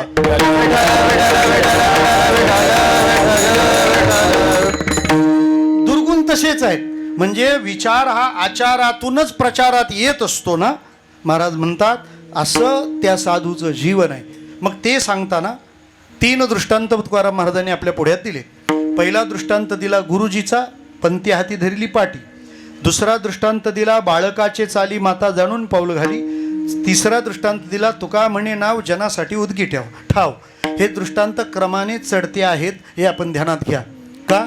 ज्या वेळेला गुरुजी मुलाकरता काही करतो तेव्हा मुलाचा हात धरतो, मुलाच्या हाताचा विचार करतो. याला हाताने लिहिता आलं पाहिजे म्हणून आपण पाटी घेतली पाहिजे. आई एरवी फार स्पीडनी चालते, जणू काही राजधानी एक्सप्रेस पळत पळत असते, तिला फार कामं असतात. पण बाळाला घेऊन चालायचं असतं तेव्हा ती तिच्या चालीने चालत नाही, बाळाच्या चालीने चालते. बाळकाचे चाली माता जाणोनी पाऊल घाली. म्हणजे गुरुजी हाताचा विचार करतात, आई पायाचा विचार करते, आणि हात पाय ज्याला नाहीत त्याचाही विचार करते ती नाव. का? नाव पलीकडे नेताना हात आहेत का आणि पाय आहेत का याचा विचार करत नाही. किंबहुना तिथं गरज उरत नाही, फक्त तिचा आश्रय करावा. मग ती काय नाव स्त्रिया बाळा तोय तरणी, ती तोय तरणी होते. म्हणजे पाण्यातून पलीकडे नेते. तिचं जे पाण्यावर जाणं आहे ते स्वतःसाठी नाही, ते इतरांसाठी आहे. श्रोते हो, कोरा गुरुजींचं जीवन असंच आहे. गुरुजी स्वतःसाठी नाही, विद्यार्थ्यांकरता पाठी हाती घेतो. आई हळू चालते, बाळाला चालवायचं आहे, आणि नाव त्या नदीवर फेऱ्या घालत राहते. का? इतरांना तारायचं आहे म्हणून तिचा प्रवास आहे. आणि मला असं वाटतं गुरुजींनी काव्य लिहून ठेवणं मागे, म्हणजे ज्या होडीनं ते पलीकडे गेलेत तो काव्य संग्रह नाही, ती होडी आहे. जाळो नये नाव पावलेनी पार, मागीला आधार बहुतांचा. तिच्या आश्रयाने आपण ही भवसागराची ही भवनदी आपण ओलांडावी आणि आपण पूर्ण आनंदात जीवन जगावं, ईश्वर स्मरणात राहावं. मला असं वाटतं शुद्धचर्या हे संतांचे पूजन. आपल्या जीवनात गोड असा विचार, गोड असा आचार, भगवत भजन, सत्कर्म याने भरून ठेवलं तर हेच बाबांना, कोरा गुरुजींना श्रद्धांजली होईल. शेवट सांगतो आणि थांबतो. गोंदवलेकर महाराज म्हणायचे आपल्या गुरूंचं नाव सांगू नये, आपल्या वागण्यावरून लोकांनी ओळखलं पाहिजे. तसं आम्ही गोरा गुरुजींच्या तालमीत घडलो हे आपल्या जीवनातली सेवामयताच ठरविल असा विचार म्हणजे कोरा गुरुजींना श्रद्धांजली आहे. ज्ञानेश्वर माऊली